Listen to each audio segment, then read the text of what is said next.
就是說使用這個安眠藥，他們是用 BZD 是現在就是臨床上最常用的安眠藥。BZD 超過6個月以上，腦癌發生的機會多2倍，食道癌、胰臟癌的機會多1.5倍。你說那個叫什麼藥 ？BZD 就是包含这個現在常見的什麼贊安諾啦、安定文啦，這些全部都是 BZD， 90%以上都是 BZD。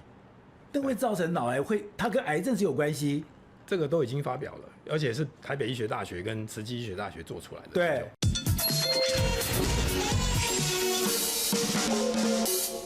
睡眠的問題已經變成了現代人的重大困擾。台灣人1年吃掉的安眠藥就高達了11.6億顆，你換算下來，一天大概就要317萬，這是一個非常龐大的數字。而且睡眠不是說只是讓你精神不好、你四肢無力、你的工作效率不好、你的情緒不好，不是只有這樣。它更可怕的是，現在已經確定你失眠的問題跟失智有極大的相關性，也就是說，如果你長期失眠，而且呢你長期吃安眠藥，你会比不吃安眠药没有失眠問題的人，你罹患失智症的幾率要高上許多。而且睡眠裡面還有一個叫呼吸中止症，我們常講你打呼啦、打鼾啦，好像是一個你睡得非常熟的一個徵兆，沒有哦，你要特別注意到這個是不是你的呼吸中止。如果你有呼吸中止的話，那個跟你的中風、那跟你的猝死、那跟你的高血壓都有正關係。而且不是只有這樣子，很多人就覺得，我怎麼喝水都會胖，我有內分泌的問題，沒有想到這個歸結下來跟你的睡眠品質、睡眠的質跟量都有關係。如果你最近有去注意到比爾蓋茨他在推行的理念裡面，他特別強調睡眠。他為什麼要強調睡眠？以他這麼聰明的人，以他是世界首富，他都有一個可怕的夢魘。什麼可怕的夢魘？就是阿茲海默症。因為他的父親也是一個非常有名的律師，非常聰明的人。他的父親晚年得到阿茲海默症之後呢，他去做研究以後才發現說，原來他父親的阿茲海默症跟他的長期失眠、睡眠不足是有非常密切的關係。所以他不斷去強調人類對這個睡眠質跟量的這個關係，質跟量一定要非常重視。所以現在我們已經不能逃避了。雖然睡眠對我們人類來講，那是一個再稀鬆平常的不得了的事情，可它已經變成人類的大麻煩。那這個大麻煩我們要怎麼去面對？我們要怎麼去解決？那在今天呢，我們要特別邀請了睡眠的專家，也是得到了歐盟的認證，他是那個思維睡眠醫學中心的院長江秉穎那個院長來參與我們的討論，來告訴我們說睡眠到底有多少問題，然後睡眠怎麼面對這個問題，我們來怎麼解決問題。江院長你好。是，寶傑哥好，各位觀眾朋友大家好。好，那我們看到你丟了資料，我嚇一跳。他說光健保局光健保的這個資料裡面，台灣人1年我吃的安眠藥就高達11.6億顆，這麼多。對，這個其實是健保支付的11.6億顆，只是健保支付。另外還有兩個大宗，一個就是自費買藥也就是說反正我用健保會有健保雲端資料會記錄，那很多病人呢他就不想用健保，對或者說健保額度已經都超過了，他也沒辦法用健保了，所以就是自費買藥。另外還有去年12月。天下雜誌有一期搶救失眠島，大標題封面就是搶救失眠島，就是講台灣嘛。是，它裡面還提到了還有黑市的安眠藥這個是我不知道的。對，但是自費買藥我們每天在門診都會遇到。對，也就是說台灣的這個安眠藥的這個使用其實11.6億顆只是台面上的，就是健保有付錢的，只是基礎。對，只是基礎。对，後面到底多少顆，現在其實沒有人去統計。好，那江醫師現在。失眠的問題在台灣來講是越來越嚴重嗎？的確，也就是說，這個11.6億顆的這個數字是一直往上去攀升嗎？對。而且我們現在剛剛講，其實台灣是一個剛剛講我們是科技島，對。那我們也是一個壓力非常大的一個地區，是。所以我們現在剛剛講的這種科技人士，這種整個壓力，在你的門診經驗裡面，它的數量是越來越多。的確越來越多，而且年齡層也越來越降低以前大家比較常見就是說可能老人家長輩啦比較會睡不着躺在床上就睡不着，白天一直打瞌睡很多長輩有這樣子一個現象但是過去這10幾20年來，越來越多的這個所謂科技業或是高薪族，那甚至就是我們現在其實也有看到很多在我們附近的一些門診不是我們自己的門診，就是年輕人一進去出來就是一包一大包的這個管制藥，對，就是說這個其實是比較需要亟待改善的，是對一個問題啦。對，那這個當然跟國人的這個就醫的習慣也有關係，跟健保的開藥不用錢的制度也有關係。全世界只有一個國家開藥不用錢，就是台灣。可是我說，那台灣的失眠問題有沒有做過比較？我們跟其他人比起來，台灣是比較嚴重嗎？還是說只是我們覺得你剛才講，我拿藥不要錢，所以拿藥比較便宜，所以我才去拿藥嘞？其實便宜這件事情不叫便宜，因為它部分負擔10塊20塊，民眾完全無感的，這個不是便宜不便宜的問題，就是完全不用錢，就是沒無感的10塊20塊，這種對民眾一點影響都沒有。對，第二個呢，其實您剛剛提到的問題是不是在其他國家，我們台灣是什麼特別的現象？對，其實之前有一個我們台灣睡眠醫學會做了一個統計就是國小學童亞洲國家比較，我們去比對了這個韓國、日本、台灣、新加坡、香港。這些不同國家地區的這個國小學童晚上睡眠的時間長短對，台灣是最短的。對，我們是最短，我們是最短的。那所以也就是說，從很多不同的因素，從小就被教育成說，你不能睡太多。是，不是說家長告訴他你不能睡太多，也不是老師說你不能睡太多。對，每個人都說你要睡滿8個小時。問題是你這些功課壓力讓他沒辦法睡滿8個小時，對不對？所以就是說，觀念上跟事實上的這些狀況沒有辦法去 match。因為我們從大谷翔平就可以知道，說睡眠的質量對他很重要。非常重要，你要睡得夠久，就是他的殺手鐧。他杀手鐧，他一定要睡9到10個小時。不是另外一個 LeBron James， 他一天也要睡9到10個小時。而且他一個月花了20萬美元去請這個 sleep coach，就教他怎麼睡得健康，然後他白天的 performance 才會好。還要專門請這睡眠的教練。沒錯。好，那我再看您的這個資料，跟你說在推廣的部分來講，失眠當然是一個很重要的問題。可是有一個我自己嚇了一跳，很多人會覺得說，我今天睡得好的時候，我聽到一個打呼的聲音，像我自己就有打呼的問題。是。聽到你打呼聲音，就是你開始睡覺了。有時候你感覺到說你打呼的声音變大，聲音的大，感覺就是讓你睡得特別好。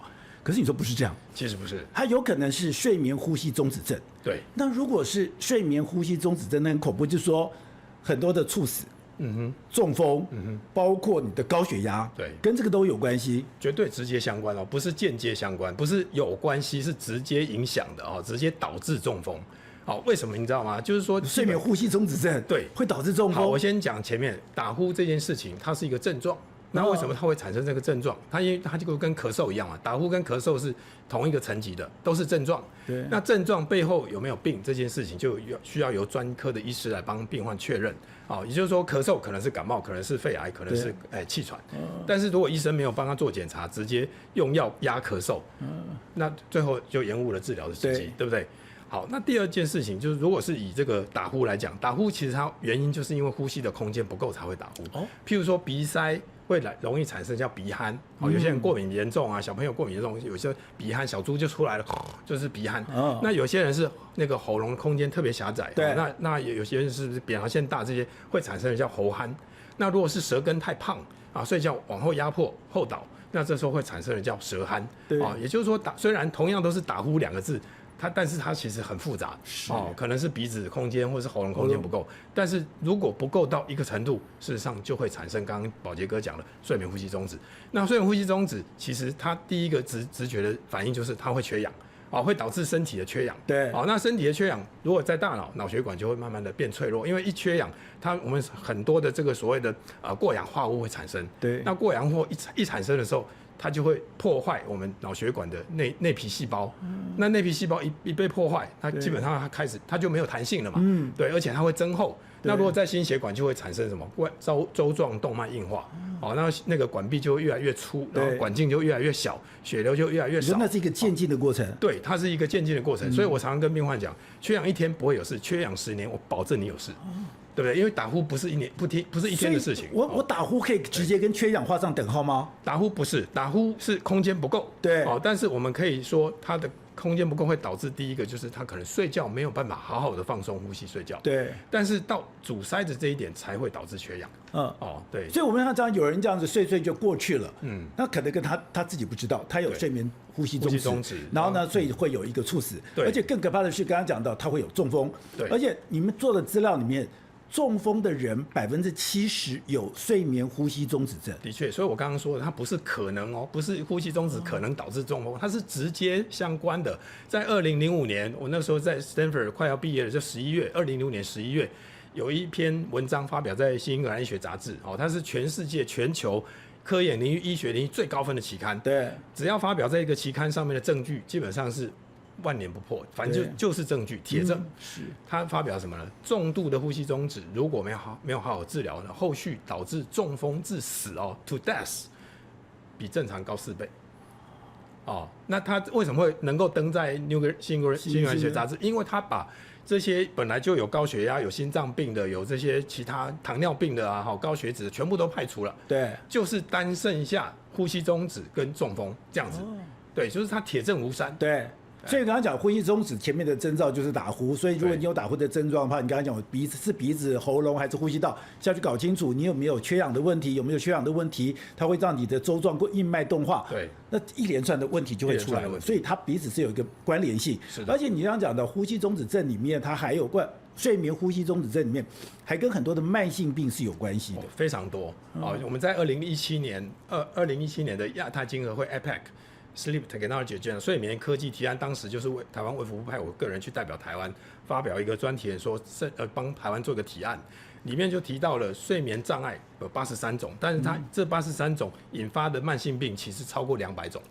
那最近 Stanford 我的學長啊，他叫 Emmanuel Mignone， 他呢最近又有一個新聞，我相信大家如果關心高科技的人都會關注的，就是叫做 Sleep FM。Sleep FM 它就是從 Stanford 收集的65000多個 case 的資料，去看睡眠的這些數據，然後跟慢性病相關的，結果他們發現了83種病可以關聯到130種慢性病。最主要有哪些慢性病呢？比如剛就直接你剛剛講的嘛，高血壓、心臟病就有10幾種嘛，心律不整、心肌梗塞、心臟衰竭都有關係，全部都直接相關。我的睡眠不好跟我的心臟病有直接關係。對，然後加上各個糖尿病還有高血脂還有性功能障礙也會。可是我的糖尿病不是我糖吃太多了嗎？不是，我血脂高不是因為我油吃太多嗎？其實我舉個例子因為這個要講完，大概可以去醫學院上我的課但是我講一個這個血脂肪血脂肪代謝最旺盛的時間點其實是在熟睡期。那如果說譬如說我們2個人，我們要一起吃飯，都被要求說我們要吃2碗飯，吃完才能離開這裡。對。但是呢，我被要求我半小時就要吃完，寶傑哥你可以2個小時吃完。那你當然是輕輕鬆鬆吃嘛，對不對？但我半小時，我待會還要去上課，還要開刀，馬上要吃完。囫圇吞的時候我就消化不良。但是如果說這個人的熟睡期不夠的時候，他這些血脂肪的代謝時間會不夠，就像我代謝，就是2碗飯我半小時就把它吃完。所以血脂肪一定高起來的。是，所以我在睡眠的时候是我代謝的一個重要時刻嗎？對，而且是不同的這種功能的運作所以我的睡眠的過程，你剛剛講熟睡的時候，我的深層睡眠是我的腦袋在做代謝，在清理，我的身體也在做清理。所以你特別強調說有個叫做高質量的一個睡眠。對，就是說如果你沒有高質量的睡眠，你的質跟量都不夠的話，我從腦袋到心臟到血管到胃到每個地方，免疫力，我們過去幾年不是 COVID-19 嗎？對，我們那時候有非常多的資料，睡得好，被 COVID 感染的機會可以大幅降低82%。所以睡眠有這麼重要？免疫力的建立跟維持也是在睡眠當中建立的。對，而且您還提到說，剛剛講的免疫力。對，然後你的內分泌是，然後呢跟你的這個睡眠都有關係。沒錯。那我以前常常聽到很多人跟我講說我就是胖，我喝水都會胖，那是我的內分泌，我真的已經結石了。很多人講說没有，你真的去算一算，你真的吃很多了，你不是因為這個所謂的你是自制力的問題。可是你們做的研究說，有些人真的喝水就會胖，對，有些人真的呼吸就會胖。是，他為什麼呼吸就會胖？他睡眠就會胖？不，他呼吸就會胖，他就是因為他的睡眠，你剛剛講到的，原來。我的睡眠，當我開始睡眠的時候，我在進行全身性的代謝。全身性的代謝，我如果沒有做的話，我的內分泌就會失調。內分泌如果一失調的話，我肥胖是沒辦法控制的，很難控制。因為這內分泌其實它也很複雜的。我們講針對肥胖這件事情，它有一個系統叫做肥胖素跟受體素的平衡。我們叫 leptin 跟 ghrelin。那如果說睡得好，它是平衡不錯你這個東西吃進來，它馬上代謝掉了。那如果說睡得不好，譬如說剛剛講呼吸中止。它其實肥胖素會居高不下，受體素會上不來。對，那這時候喝水都會胖，其實就有道理了。那但是呢，重點是越胖怎麼樣，呼吸的空間越不夠，呼吸中止就更嚴重，所以就是變成一個惡性循環。血球越滾越大，肚子越來越大。對，所以睡眠它會牽扯到這麼多的問題。當然，今天請你來，其實一個最關鍵的是，因為最近有一些社會的有一些事件，包括馬英九的總統的一些狀況，是那大家想說，怎麼會連他都会有失智症？他去研究失智症的時候，才中間發現說有一個非常重要的觀點，就剛剛跟睡眠跟失眠有關。對。所以您也提到說，現在的失眠，如果你真的長期失眠，你真的吃安眠藥，你真的會導致失智的幾率會大幅的增加。第一個，如果睡眠不夠，或是這個睡眠品質不好，本身就会引起失智的這種風險是高的。那安眠藥，因為基本上不管是抗憂鬱、抗焦慮，或是所謂的真正安眠药，事實上都是作用在腦袋嘛，对。那作用在腦袋，基本上就是跟失智是脫離不了關係的。对，這是事實上有證據。對。那也就是說，睡不好這件事情，如果沒有真正把問題找出來，沒有改善了這個睡不着的問題，那直接用藥壓它，對，事實上這些都是容易導致失智。那之前我們有提到是說，我如果睡不好，因为我们要講像比爾蓋茨，我開始注意到睡眠的問題，就是因為他不斷的在推銷，然後在推銷相關的著作，因為他的父親是一個非常有名的律師，非常聰明的一個人，然後就沒想到他父親在晚年的時候居然得了阿茲海默症，然後得了阿茲海默症以後，他就去研究說，我父親這麼聰明的人怎麼會得到阿茲海默症呢？很清楚，他就是跟他的長期失眠是有關係的。對，那長期失眠跟阿茲海默症或者失智症，它有怎樣的關聯呢？為什麼我睡不好會這麼嚴重呢？其實它其實中間有很多不同的這個導致失智的機轉，但是有一個比較最近新的一個研究也是從這個麻省總醫院跟哈佛大學合作的這幾位專家，其實都是好朋友。他們研究的這個機轉就是睡眠是大腦在洗腦最重要的時刻。洗腦就是洗什麼呢？洗大腦的有毒物質。譬如說我們今天在這邊錄節目，有些人在上班，有些人是壓力很大，有些人在工作，各方面大腦都會產生一些代謝物。那這些代謝物裡面不乏有毒物質，譬如說我們所謂的tau蛋白，或者是說所謂的乙型那個澱粉酶，這些都是所謂的有毒物質。那它如果累積在大腦時間太久，會讓腦神經會凋亡，就死了。那但是呢，睡眠當中呢，它有個很重要的機轉，就是它可以讓我們的腦脊髓液可以有機會進到大腦去把這些髒東西洗掉，把有毒物質洗掉，什麼叫洗腦動作？那在白天為什麼沒辦法做？因為這個我們心臟這是一個強有力的 pump， 對不對？那心臟醒着的時候，它一定是要工作的，大家都你自己摸個脈搏都會感覺到它的這個 pulsation， 它的脈動。但是呢，這個腦脊髓液的它沒有心臟的，它沒有一個 pump，所以它只能在心臟慢慢減緩的時候，血壓降低的時候，它才有辦法趁隙而入到大腦去洗腦。那好像虹吸作用嗎？它其實有一點虹吸作用譬如說，我們剛剛講，如果是有呼吸中止的人他吸氣的時候，那個負壓沒辦法產生它的這個虹吸的作用，這個我們所謂的腦脊髓就比較難進入到大腦。所以呼吸睡眠中止也是比較不容易親近你的腦。對，就是睡眠不夠，或是呼吸中止。那呼吸中止當然還有一個雪上加霜的，就是缺氧。對，那缺氧的話，當然腦細胞死亡的速度會更快。所以我只有在睡眠的時間裡面，我的腦細胞才會有一個清洗的動作。對，如果我沒有睡眠，我的腦細胞就不會有這個所謂的清洗的動作嗎？沒錯。我們這邊其實有很多睡眠不好的病患，他其實從年輕就睡得很少，可能工作或是各方面習慣啊等等，然後來看睡眠的時候，他其實基本上已經診斷失智了。對，就是這種關聯性是非常直接，所以我不是說可能會導致，是一定會導致。好，那對，如果我吃了安眠藥，我吃了安眠藥，我已經睡着了，是我吃了安眠藥就是要讓我睡覺啊，是。因為我也有吃安眠藥 ，OK， 吃安眠藥就睡覺嘛，睡覺了以後，那不就照你所說的，是睡覺了以後，我的心臟的 pump 比較小了，我就開始可以，我的腦脊髓液就可以去到腦子，就可以把我一些有毒物質弄下來，那不就解決了嗎？為什麼吃安眠藥不但沒有用，而且還說吃安眠藥也會導致失智？好，第一個我現在看台灣的這個醫療院所90%以上，我可以講了90%以上，因為我待過很多醫院，90%以上的醫師開安眠藥，他沒有做檢查的。我不知道寶傑哥，您醫師開給你安眠藥有沒有幫你做任何睡眠檢查？好，如果譬如說我今天心臟不舒服，我去看一個心臟科醫師，那如果這個心臟科醫師他連最簡單的心電圖都不做，直接開藥給我，你覺得會不會放心？那有差嗎？絕對有差呀！也就是說，安眠藥不就那幾種嗎？那我就安眠藥有40-50種啊，所以不一樣的。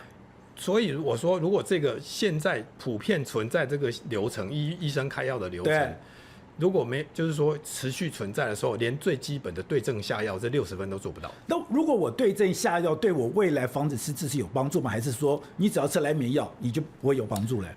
用對藥基本上如果能夠對症下藥啊，然後但也前提是不能產生副作用了哈。那這時候至少他可以睡。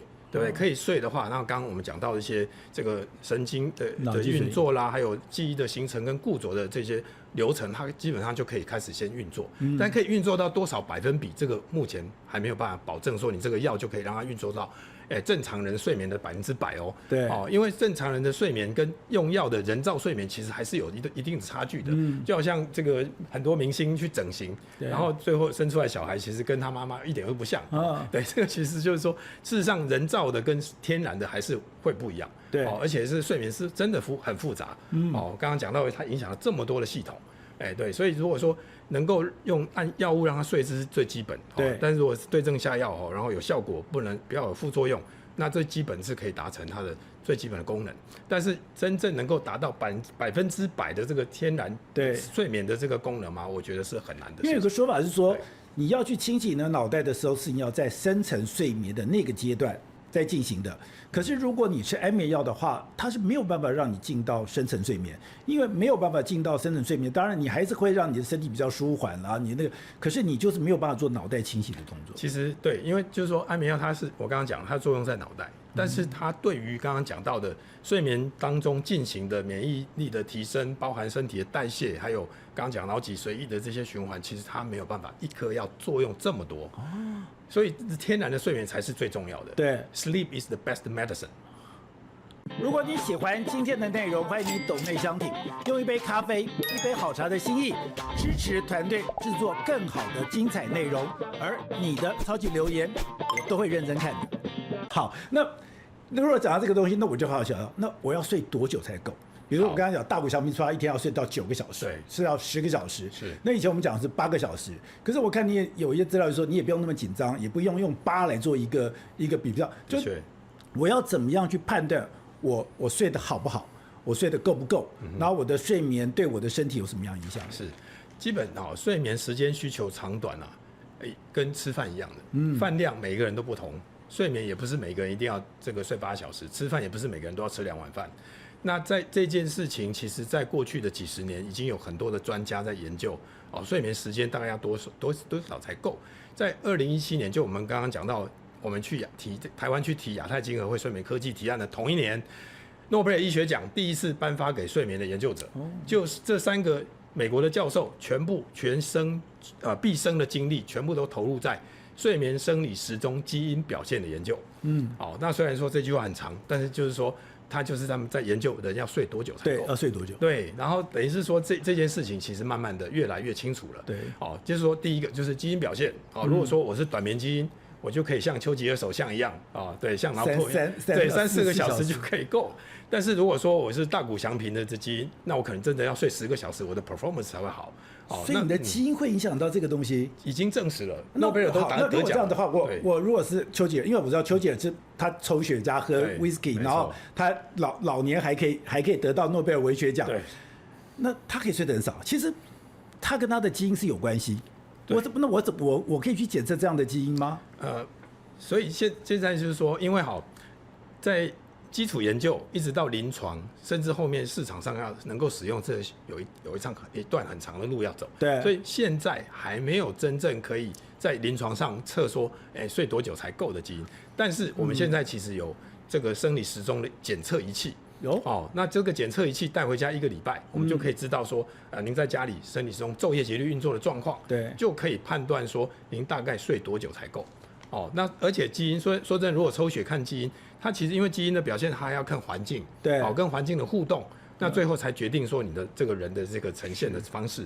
所以光是測基因其實也不見得是100%完全。那像你自己的經驗來講，比如說你能有這麼多的病人，那我知道你剛來的時候還有一個科技業的高官，現在科技業很多都有這種睡眠問題，對，你自己這樣看哈，這個睡眠到底差多少？有的人比如說他可能就睡3到怎樣的，就3到4個小時，到要睡到8-9個小時以上，這個有什麼樣的不同嗎？OK， 其實是這樣的基本上睡太短絕對是不好啊，那睡太長也不好。那我們所謂的大數法則，就是說一般在醫學上或是研究領域啊，有一個叫做中型曲線的分布，叫常態分布嘛。那也就是說，最多的族群可能90%的人都需要睡到7個半小時。7個半，对，但是少部分人就可能剛剛講丘吉爾首相，他就是非常少部分人，可能只要睡3個小時就夠。那像大谷就是要睡到10個小時才夠。對，那所以等於說這件事情其實目前也很難說這個睡多久，然後他的整個身體運作就可以完全正常。那如果我個人感受呢，比如說。有些，比如说我睡4、5個鐘頭，我已經精神飽滿了。比如說我睡3至4個小時好了，我就已經就精力旺盛了。對，我是不是就不用太擔心了？那有的，比如說我一定要睡到8個小时，我才覺得我有勁。這個人的感覺是不是一個非常重要的指標？對，個人感覺、主觀感覺是一個重要指標。那譬如說，好，我們舉個例子，我們講心跳好了哈，很多運動員、職業運動員他心跳很慢，對不對？那但是如果很慢的狀況之下，其實這個運動醫學的醫師還會建議這些職業運動員，他還是要每年定期的做這個心電圖，先確保他沒事就是說他慢是慢，那確保如果是正常那就沒有關係。對，那如果說你剛剛寶傑哥講的，如果說好，我今天我只睡3個小時，我精神還是飽滿，那如果你願意的話，我們做1個禮拜的生理時鐘檢測，就可以確保沒問題。對，好，那睡眠是。你剛剛講到，比如說7個半小時，我是要一口氣睡飽7個半小時，還是說我可以分段？不可以分段，不可以分段。對，一個晚上整夜的睡眠，其實連續的是最健康、最完美的。對，因為我小時候，我们知道，我小时候有一個救國團的主任叫李宗貴，我曾經聽過他演講，他說他也睡很少。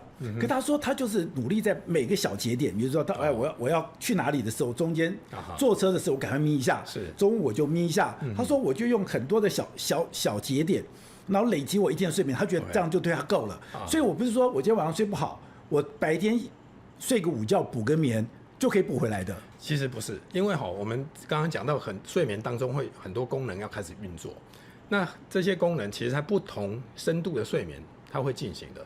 譬如說記憶的形成，還有記憶的固着，它就不在不同的階段。然後剛剛講了身體的代謝、免疫力的建立，光是講免疫力這3句話，其實它包含了幾十種細胞那這些細胞它是不是大家都同一個時間在工作？不可能的啦。也就是說睡眠一定要連續，為什麼？因為每一個週期1個半小時裡面有第1期的淺睡，第2期真正入睡，第3期熟睡，第4期的快速動眼期。那這些不同的階段都有不同的細胞還有系統要運作。對，那如果說我都是半小時，那後面的熟睡期沒有啊？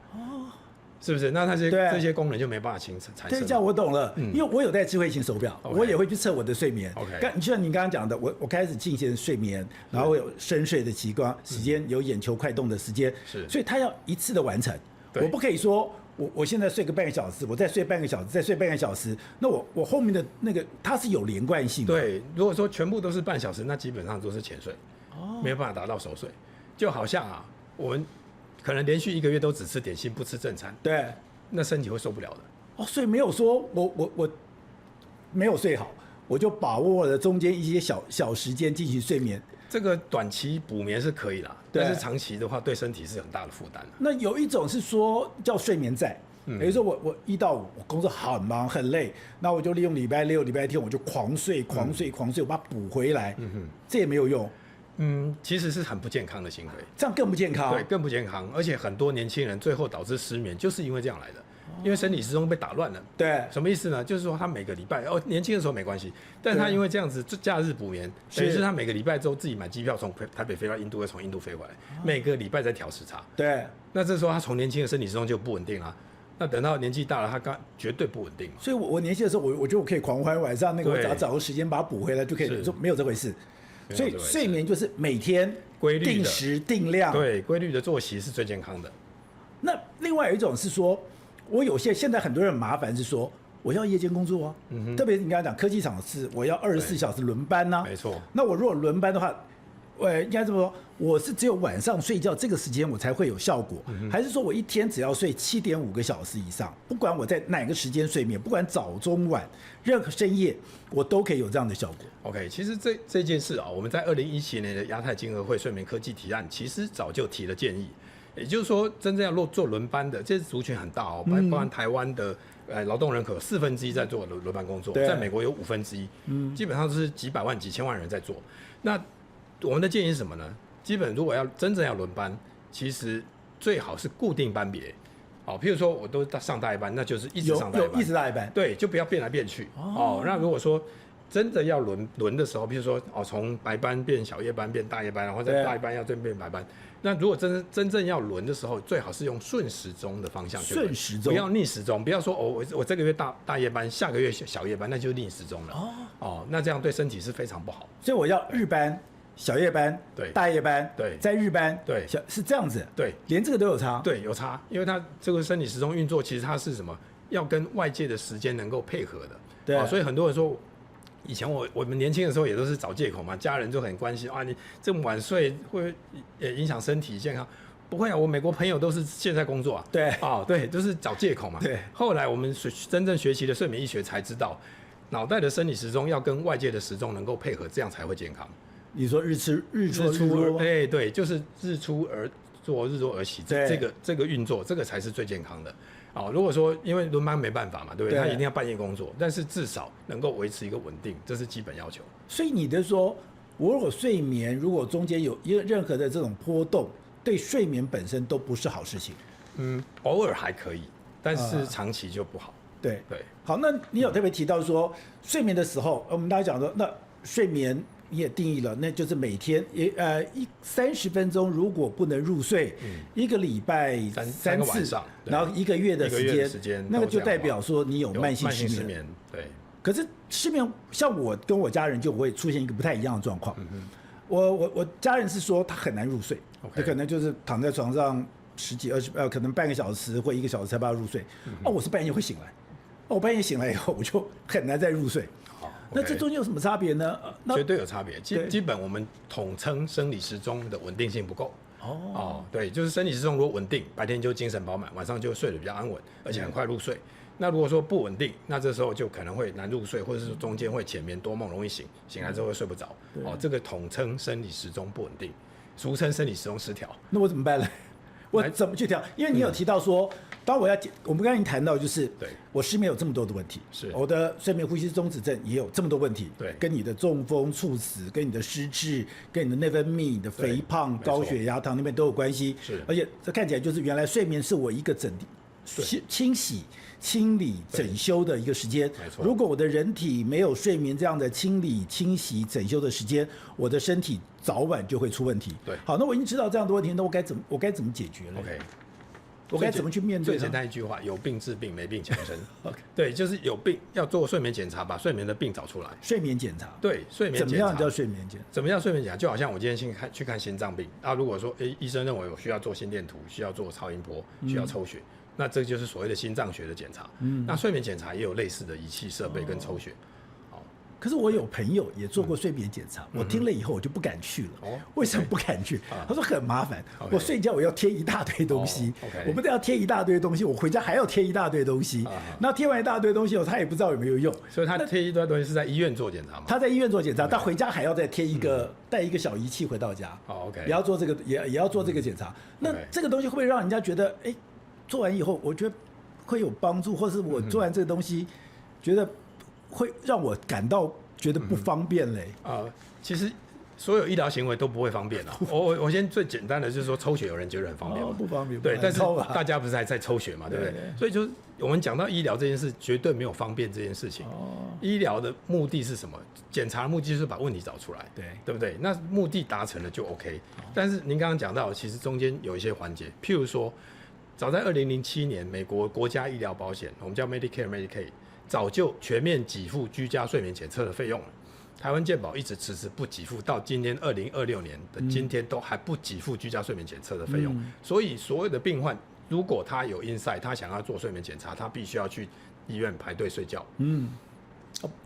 其實是可以在家自己做。人家美國都已經國家醫療保險都給付了。是。對不對？那也就是說，其實從睡眠專科醫師的角度，我們要看的是病患平常在家裡的狀況，而不是在醫院表現特別好或特別差的狀況。因為身上貼了一堆線，怎麼可能睡得好啊？對，跟家裡的狀況完全不一樣。那檢查出來的這個準確率有多少？所以我比如說我必須要在家裡面知道你的睡眠狀況，那真的是可以对症下藥嗎？因為你有特別提到說，如果真的要睡眠，其實你有很多的條件。是啊，你的條件，你就是說你可能的溫度、光線，对，甚至你有特別提到說睡眠前，千萬不要看手機，那個藍光真的會對我會有影響。对，藍光其實它會影響，就是生理時鐘的運作，它會往後推，因為大腦會認為說現在還是白天，因為還有藍光，所以它就不想睡了。那我的意思說，那個會影響多久？就我睡覺前多久不可以去看手機？3小時，最好是3小時。3小時理想狀態，對，但是一般人做不到。那個真的會影響。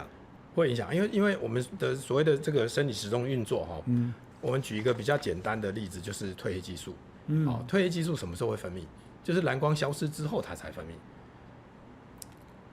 那如果說因為藍光那個褪黑激素分泌也不是馬上分泌哦，不像胃酸，我們吃了一個這個蛋糕它馬上分泌，沒有，它可能要2-3個小時才會分泌。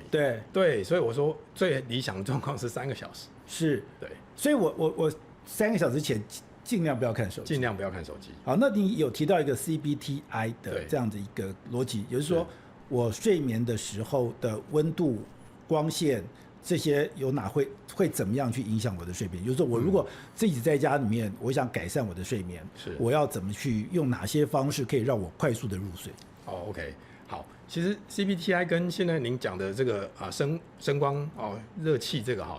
基本上是不同2件事因為這個後者是屬於睡眠環境的部分，那 CBTI 叫做認知行為治療，那它是屬於腦袋裡面的東西，還有行為方面的。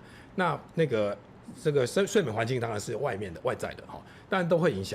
那所以等於是說，如果是以這個 CBTI 的話，事實上它跟傳統的心理諮商、心理輔導是完全不同的因為像我們這一輩的，那是一種諮商。對，它也是由睡眠心理醫師來做執行，但是不是說叫你要放輕鬆，叫你要想開一點，那個基本上是完全沒有用的，因為它重點是生理時鐘的問題嘛。對，所以基本上就是說，透過這個認知行為治療，因為它有六個不同的內涵，包含睡眠限制療法、刺激控制療法，那當然比較熟悉的就是所謂放鬆訓練，對，那也就是說，很多人說啊，我都做了放鬆訓練，為什麼還沒有好？但是人家要好，你要做6種啊，你只做1種啊。是6種，對啊，認知行為治療它就包含6種治療啊。可他不是講說美軍有一種什麼讓你可以快速睡眠，就是你在睡眠的時候，你去學習怎麼樣的呼吸，然後你不會再暗示自己說你自己該睡了，你該睡了，你該睡了，你就可以睡着，這沒有用，沒有那個會有一定程度的幫忙。但是這些人是誰？他們是軍人，軍人跟我們家老人家，我父親每天沒事幹的這種，那狀況完全不一樣啊。那你叫他每天就在深呼吸啊，是對不對？那軍人每天在打仗啊。現在波斯灣又備了6萬多的軍力，每天精神緊繃的，那這時候你叫他呼吸當然有幫助啊。所以不一樣的，要看狀況，不是說它有效我們就有效。所以你剛剛才講說，所有東西要先診斷，要診斷，要對症下藥，否則要找睡眠專科醫師。所以沒有一招半式闖江湖，那個非常非常錯誤的想法，就是懶人包的想法。可是不是有人講說，我教你一個絕招，你5分鐘就可以快速睡眠。對，但是如果可以的話，我今天就可以退休了。所以沒有什么那個5分鐘的人在哪裡，我也不知道。所以沒有5分鐘可以快速睡眠這件事情。對，我今天就可以不用看診。不是以前不是聽過一個說法，就你就躺那邊，你就說，那個頭該放鬆，頭該放鬆了，肩膀該放鬆了，肩膀該放鬆了。那個就是我剛剛說的放鬆訓練的其中一個步驟。對，但是真正要讓我們的生理時鐘穩定，它其實放鬆訓練只是1/6而已。對，所以放鬆訓練之外，我還有哪些可以做的嘞？就是所謂刺激控制、睡眠限制，還有睡眠衛生，還有其他。我舉個例子所謂刺激控制什麼意思呢？它就是要把床跟整夜的睡眠做一個緊密的連接，也就是說，除了睡覺這件事情之外，都不能在床上做。很多人在床上滑手機，在床上聽音樂，在床上看電視，我都是。那這個就開始要進行刺激控制療法。不是我的習慣就是因為你家裡沒有很大嘛，那你而且你知道現在小孩子自己各占一方，你也不可以隨便侵犯別人的心慾。就你知道我在家裡，我只剩下我的房間可以去，我不可以隨便去干擾人家。的確，其實這個現在在日本特別嚴重。對，那我只能窩在我床上，我不能亂跑，不然我會被挨白眼啊。那我就只能在我的床上做事。你說，因為我在變成我看書，想事情，然後找資料，你說這是一件非常危險、不好的事情。對，它會讓這個我們的生理時鐘啊，跟床的這個睡眠的連結會淡化。淡化的意思就是入自然之室，久而不聞其香。因為他本來就是看到床就要想睡覺的、啊，但是你每天就是在那邊不睡覺，這有影響，絕對有影響。所以已經有實證了，我們發了非常多的 paper。你這樣講，我真的覺得有點茅塞頓開的感覺。那你剛才講好，第一個，我以前都覺得我只要放鬆，後來我開始真的有用。OK， 我後來覺得沒有用。第二個是你剛才講的，我要有一些認知，那我還該做什麼呢？我要調暗一點嗎？或者說像大谷翔平說，他去買了一個很重的眼罩，那個眼罩或者是我那個枕頭，那個為我特別量身定做，這東西有用嗎？好。因為市面上產品太多了哈，包含這個連戴手錶、戴戒指都說號稱可以偵測睡眠，那個其實基本上哦，就我看來啊，因為睡眠科技領域全世界第一本英文教科書就是我寫的哦，在2012年由 Springer 出版。那 Springer 台灣的教授要在 Springer 出書是沒有很多，您還得到歐盟的認證。是，那也就是說，因為睡眠科技領域就是這本書定義的嘛，所以我們剛剛講這些穿戴裝置，不管是錶啊還是什麼眼罩啊。基本上如果沒有測到腦波的都是玩具，因為人的睡跟醒就是腦波決定。對，所以你說哦，這個他給你戴的手錶，他可以跟你說你有這個熟睡期，有快速動眼期，那個都是騙人的啊。快速動眼期是什麼定義的？有腦波、肌電圖跟這個眼電圖叫快速動眼嘛。這三個一起定義才有辦法決定是不是快速動眼期。所以我那這邊弄來弄去，怎麼知道它有 REM？ 我的這個手錶是戴好玩的，那個叫玩具。玩具就是好玩就好啊。那有參考作用嗎？有參考作用。玩具其實就是你看了一下，覺得有需要注意，要做一些改善 ，OK。是。但是如果真的有問題，其實還是要找睡眠專科醫師。好。那最近又有一個名詞，我們在美國睡眠學，我其實去年被他們邀請擔任策略大使嘛 ，Strategic Ambassador。我們 call 一個名詞叫做這個 orthosomnia。什麼意思 ？orthosomnia 就是說。每天我都是一直在擔心我的這個睡眠監測的這個錶啊，還有我的手機裡面的數據有沒有異常。是，然後因為擔心這件事，反而我睡得更不好。這個叫做 orthosomnia。就所以有人講說，如果你失眠，你就先不要焦慮。對，你越焦慮，你反而越睡不好。沒錯。那現在有另外一種，你知道睡眠有很多偏方。有人講說，你睡前去洗個熱水澡；有人說你睡前去喝個牛奶；你睡前吃個香蕉，這有用嗎？其實都有一點緩不濟急，而且睡前泡熱水澡這件事是非常不對的，非常不對。泡腳可以，泡腳可以，對，但是泡熱水澡這件事就有點類似睡前運動一樣，因為就是說這兩件事啊，其實它都會讓核心體溫上升，對，也會讓身體的代謝變快，對。那這兩個核心體溫跟代謝，事實上都會讓你的睡眠更難進入，而且更難維持穩定。我看到您的過去的這個資料，你有提到說那個核心溫度要稍低一點，要慢慢降低啊。好，對。那如果我不泡熱水澡，我泡冷水澡可以嗎？泡冷水澡那就看習慣啦，因為蘇澳冷泉那個其實很多人泡完是睡得不錯啊。所以我泡冷水澡，但是這個相對目前沒有證據啦。我只是說，如果依照這個這個整個睡眠生理的運作，對，睡前的核心體溫其實 suppose 要降低，會比較好入睡。那吃香蕉跟喝牛奶呢？那個就是我剛剛是要緩不濟急啊，因為香蕉、牛奶它其實重點是裡面要有色氨酸，還有那個鉀離子，對不對？對。香蕉的鉀離子很高嘛，那等於是說這些東西它要一定時間的運作，才有辦法合成裡面助眠的這些神經傳導物質，包含 GABA 啦，包含這個褪黑激素啦等等啦。對。但是有一個比較就是說已經被認可的就是 WHO 還有美國睡眠學會跟美國心臟協會都認可的，傍晚運動這件事是好的哦。為什麼你知道嗎？因為剛剛講這個核心體溫下降這件事，它其實不是絕對值，它是相對值。也就是說慢慢降。對，如果說傍晚我們可以讓核心體溫上升，然後在睡前它慢慢下降，就是它有個溫差，有沒有落差？這時候會比較好睡。所以有人講說，你如果飯後去走路，因為飯後走路，我知道包括像李鴻章他們說，他們吃完飯就要走3000步，那這個是他們整個門派的一個。他說這樣子會讓你的睡眠會變好一點嗎？飯後走路其實它第一個就是幫助消化這件事是絕對有幫助的那但是如果說因為走路其實它不像剛剛講的運動，它會讓整個代謝變快，核心體溫上升。哦，所以其實相對也不會有負面的影響，對，也不太有負面影響，對。但是如果真的是有效的，我們說真的對睡眠真的我們實證基礎有效的，在傍晚運動是效果會最好。沒有想到睡眠這件事情它居然這麼樣的複雜，而且它沒有一招半式可以解決的問題。對，好，那剛剛我們就回到有一個東西是說，對很多人來講，我失眠我就吃安眠藥。那剛剛講的，你吃安眠藥當然對你的睡眠有幫助，可是它不能幫你身體完全的清理，所以对你要去防止失智症，甚至對你未來發生失智症的幾率是其實高的。可是後來看您的書或者看您的這個文章裡面才知道說，安眠藥不只是說它跟失智症有關係。它跟老人家的夢遊，它其實吃安眠藥，如果你沒有對症下藥，或者說你個人的不適合的話，它有很多的副作用。的確，对，最常見的副作用其實不是夢遊了哈，夢遊只是其中少數幾種安眠藥會導致夢遊，譬如說史蒂諾斯，哦，那為什麼會產生夢遊？就是因為它基本上就是壓制腦袋嘛，對，但是它如果壓制的這個地區，它行動的地區沒有壓制到，那當然就是你睡着了，但它還是在動啊，它可以動，還在夢遊嘛。我壓制讓你腦袋不動，但是你的語言不動，但是你的行動可以動，手腳還是動嘛。哦，所以這是為什麼說安眠藥會有這個副作用的原因。那但是最常的副作用其實是我們叫做這個宿醉的這種問題，然後加上半夜醒來跌倒的問題，這個是最常見的。比如宿醉是我早上起來很還是昏昏沉沉的，对，然後半夜醒來就是根本就是蒙蒙的，然後跟這個喝酒醉的一樣感覺。对，那這個其實反而是比較危險的。對，那另外台灣的健保資料庫有2個醫學院，包含慈濟醫學大學、台北醫學大學，針對台灣健保資料庫做了一個比對的，我們叫相關聯性的分析，就是說。使用這個安眠藥，他們是用 BZD 是現在就是臨床上最常用的安眠藥。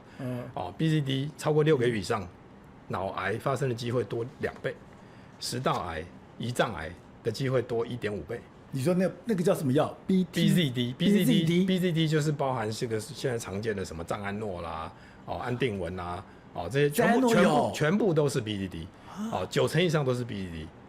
那會造成腦癌它跟癌症是有關係？這個都已經發表了，而且是台北醫學大學跟慈濟醫學大學做出來的。對，而且你知道，這個當然，你知道很多安眠藥是會互相分享，是因為你知道很多藥會說啊，你有失眠的問題嗎？你有什麼問題嗎？沒關係，我這裡有藥，對，我就給你。沒錯，不管是什麼這個藥，但你說這個是一個非常危險的動作，非常危險。而且剛剛我現在才知道說，本來想說安眠藥會夢遊，安眠藥會讓你有宿醉，我都知道，或者你即使睡飽了，你還是有那種昏昏沉沉的感覺。对。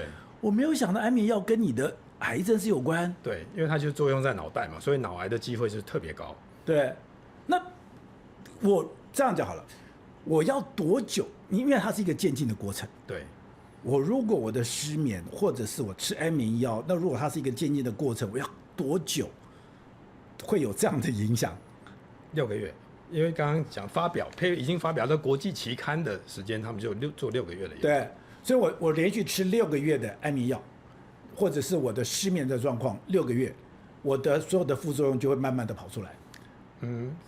像剛剛講6個月是做 BZD 跟癌症關聯性的研究了。對，那其他的就看嚴重度啦，對不對？因為光是呼吸中止，它就有輕中重度啊。是，对。那我們剛剛講一個觀念，缺氧1天不會有事嘛，缺氧10年保證有事。對。但是同樣2個都有呼吸中止，這個是重度，這個是輕度，對不對？那它重度大概3個月就有問題了，對不對？所以您覺得說，所以就是很複雜啦，千萬不要用懶人包的想法來看睡眠。對，所以我就想說，今天來你會告訴我一個什麼2分鐘解決、3分鐘解決、5分鐘解決，其實不會有這個問題，不會有這個事發生。OK， 就是說你就是要對症下藥，要去診斷，要去了解你是一個怎樣的一個狀況。就算你今天是失眠，你是怎樣的失眠，你的生理時鐘如果出問題，是因為怎樣的出問題，你一定要去了解。我沒有辦法。对，馬上給你。对，睡眠不是特別難搞，它跟心臟一樣的，跟這個腦神經的疾病是一樣的，對不對？沒有一個病是2分鐘就會搞定的。是，譬如說我心律不整，我2分鐘可以搞定嗎？不可能嘛！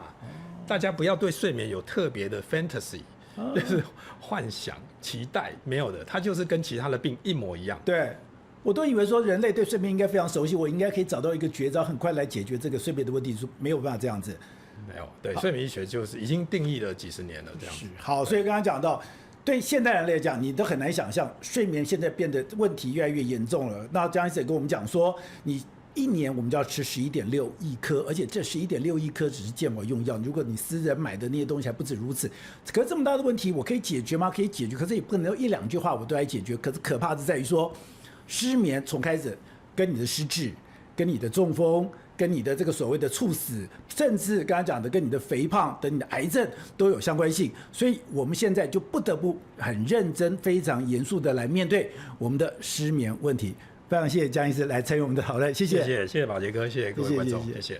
如果你喜歡今天的內容，歡迎你抖內相挺，用一杯咖啡、一杯好茶的心意，支持團隊製作更好的精彩內容。而你的超級留言，我都會認真看的。